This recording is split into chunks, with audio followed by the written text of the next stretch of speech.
झारखंड विधानसभा में नेता प्रतिपक्ष को लेकर बना हुआ है संशय। बाबूलाल मरांडी भाजपा विधायक दल के नेता चुन लिए गए और पार्टी ने इस आशय की लिखित सूचना भी विधानसभा को दे दी। लेकिन बाबूलाल मरांडी को बतौर भाजपा विधायक मान्यता मिलेगी या नहीं, यह विधानसभा अध्यक्ष रविंद्रनाथ महतो को तय करना है।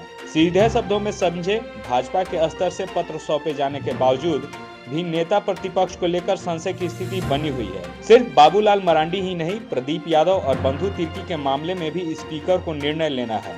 विधानसभा अध्यक्ष रविंद्रनाथ महतो ने कहा है कि दोनों पक्षों के दावे का अध्ययन कर विधानसभा सचिवालय उचित निर्णय लेगा। जो भी फैसला होगा विधि सम्मत होगा। कांग्रेस में शामिल होने वाले प्रदीप यादव और बंधु तिर्की ने सत्ता बेंच पर बैठने की अर्जी विधानसभा सचिवालय को दी है। क्या था घटनाक्रम, आइए जानते हैं। 5 फरवरी को हुई थी झारखंड विकास मोर्चा के कार्यकारिणी समिति की बैठक। इसके बाद कर्तव्यहीनता और अनुशासनहीनता को लेकर प्रदीप यादव को पार्टी से निष्कासित किया गया।